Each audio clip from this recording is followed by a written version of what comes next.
것처럼 저희 그 통일준비위원회 외교안보 분과와 이 해외 참가자들이 지난 몇 달 동안 이 북핵 문제 및 통일 문제에 관해서 작업을 해왔습니다. 아직도 진행 중이고요. 그래서 그 작업에서 지금 이야기되고 있는 부분을 개인적인 견해하고 좀 섞어서 말씀드리는 걸로 제 발표 내용을 삼도록 하려고 합니다. 이 통일준비위원회 공식 견해하고는 전혀 상관이 없고요. 현재 연구 진행 중이라서 아직 더 많은 이제 논의를 하려고 그런 상황이 있습니다. 그래서 지금 이제 들어서 아시겠지만 국가별로 여기 이제 오신 전문가들이 저희 과제에 같이 다 참여하시는 분들입니다. 그래서 여기 있는 4개국과 이제 중국 합쳐서 북한을 제외한 5개국의 공동 연구로 진행 중에 있습니다. 그래서 국가별로도 차이가 좀 있고요. 또 단계별로도 여러 가지 말씀들이 있기 때문에 그것을 통합해서 북핵 문제와 통일 문제를 해결하기 위한 하나의 이제 로드맵을 제시하는 것이 연구의 목적입니다. 그래서 몇 가지 전제와 목적을 먼저 말씀드리고 그다음에 이제 구체적인 내용들을 좀 짚어보려고 하는데요. 첫 번째는 북핵 정책에 관해서 그동안 많은 시도도 있었고 연구가 있었지만 그것이 과학적으로 잘 분석이 되고 또 이념을 뛰어넘어서 접근된 적이 그렇게 많지 않다. 따라서 최대한 불확실한 부분에 대한 억측이나 이런 걸 버리고 통합적으로 접근을 하려고 하고 있고요. 또 지금 북한의 현 상황에 대한 정확한 진단이 필요한데 그것도 국가별로 다른 것 같습니다. 국가별로 자신의 정책과 관련된 희망적 사고들도 있고요. 또 정보도 서로 다르고 따라서 최대한 여러 국가의 전문가들이 모여서 지금의 북한의 상황에 대한 정확한 평가를 내려보자라는 것이고요. 그것이 이제 북한 정권의 안정성에 관련된 부분입니다. 잠정적 결론은 아까 톨러라야 소장님 말씀처럼 북한의 정권은 단기적으로는 상당히 안정되어 있기 때문에 그 쉬운 붕괴를 전제로 한 북핵 정책이 당분간은 추구하기가 좀 어렵다 이런 말씀들이 많이 나오고 있습니다. 그리고 우리는 이제 북핵 문제가 한국의 주요 관심사이죠. 하지만 이제 한국이 북핵 문제 해결해서 가지는 지분이랄까 그 비중이 다른 국가에 비해서 반드시 큰 것만은 아니다. 따라서 주변국의 이익과 노력을 고려해서 우리의 입장을 같이 설정해야 된다는 점이고요. 또 이번에 4, 5차 북핵 실험에서 보인 것처럼 이게 북핵 문제는 궁극적으로 북한에 관련된 문제 또는 한반도의 미래 문제와 직결되어 있기 때문에 핵 문제만 따로 띄어서 다루기가 상당히 어렵다. 따라서 북한 문제 전체를 어떻게 다 다룰 수 있는가 하는 문제를 고려를 했습니다.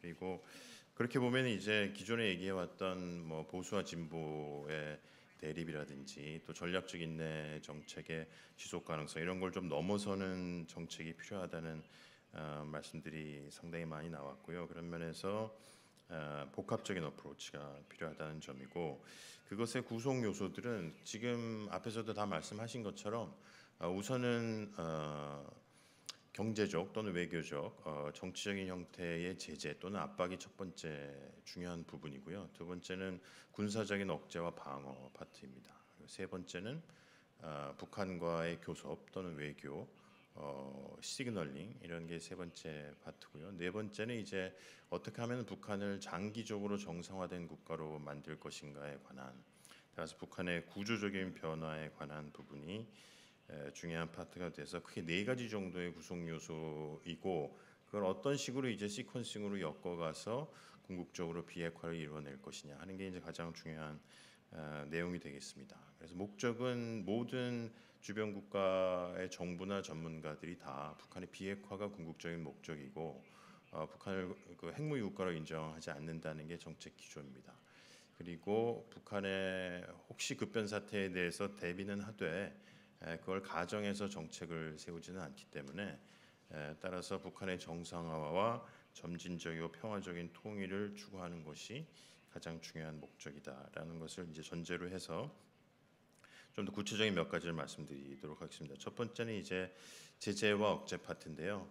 아까 이제 케안의 얘기처럼 북한 정권의 생존 가능성과 북한의 핵무기 개발 사이에 계산법을 어떻게 바꾸느냐가 핵심적이다. 따라서 북한이 핵을 버리는 그 스레시홀드는 북한 정권의 생존 가능성이 극도로 위협받았을 때 또는 김정인 개인의 정치적 생명이 위협받았을 때만 북핵을 포기할 것이다라는 것에 대해서는 뭐 거의 우리가 일치를 하고 있고요. 따라서 그 순간까지의 제재가 필요한데 그 제재는 전방위적인 제재이기도 하고 또 북한이 개발하고 있는 핵미사일이 북한이 얘기하는 것처럼 군사적으로 그렇게 유용하지 않다. 한국이 뭐 미국과 같이 억제 수단을 고도로 개발하거나 아니면 북한의 공격에 대해서 여러 가지 형태의 억제가 작용한다면 뭐 응징적 억제나 거부적 억제가 되겠지요. 그렇다면 북한이 이야기하는 목적을 북한의 핵미사일 개발로 달성하기가 쉽지 않다라는 점을 보여준다는 겁니다.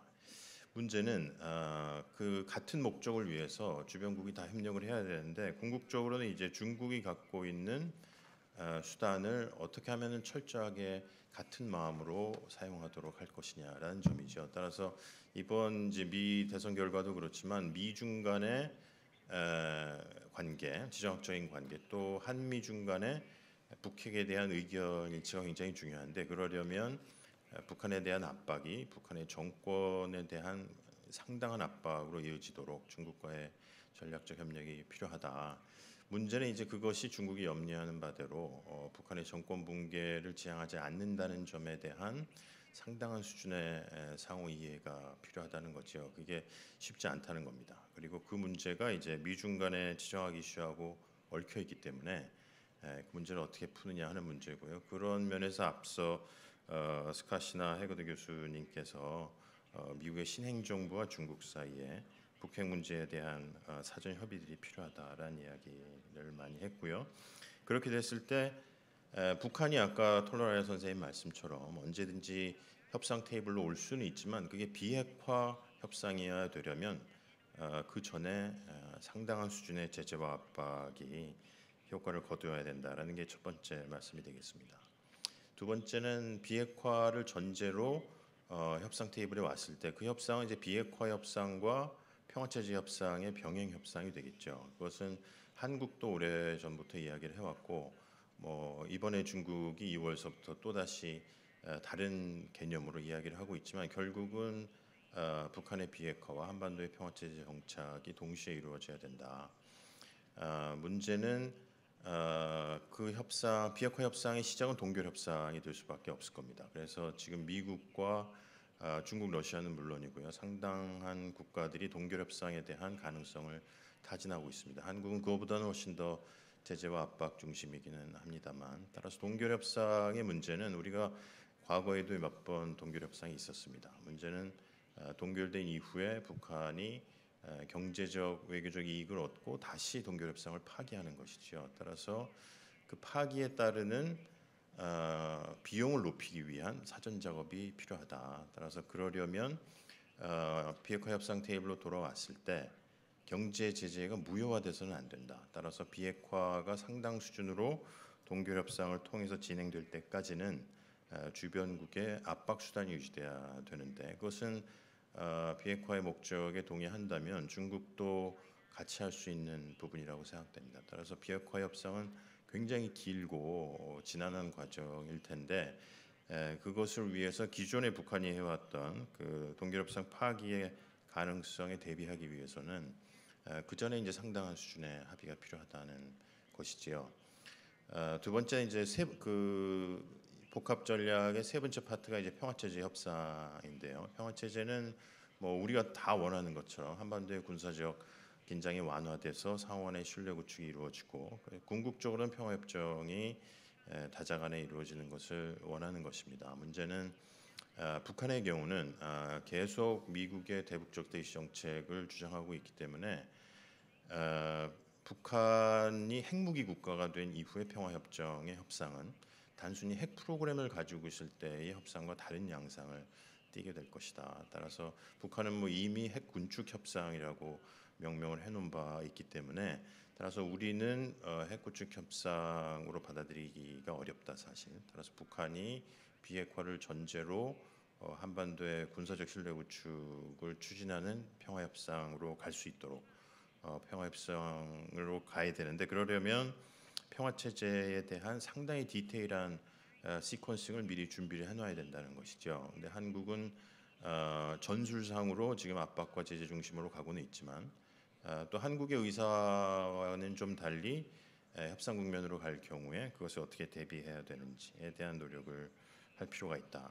그것은 이제 외국 참가자들의 의견과 일치된 부분입니다. 마지막으로 그러한 협상에서 북한이 핵을 버리고 정말로 한반도 평화로 나서려면 북한의 미래에 대한 아주 구체적인 청사진이 제시되어야 된다. 따라서 북한의 정상화와 그 이후에 북한의 생존 가능성, 또 남북 간의 평화 교류 이런 구체적 플랜이 있어야 되는데 그건 추상적인 말로는 불가능한 거죠. 핵을 버리면 장밋빛 미래가 있다. 이런 류의 말보다는 아주 구체적인 북한의 정상화 액션 플랜들이 있어야 된다. 그것은 지금 일어나고 있는 북한의 시장화나 정치적 변화들을 고려한 그런 청사진이 있어야 되는데 그게 쉽지는 않죠.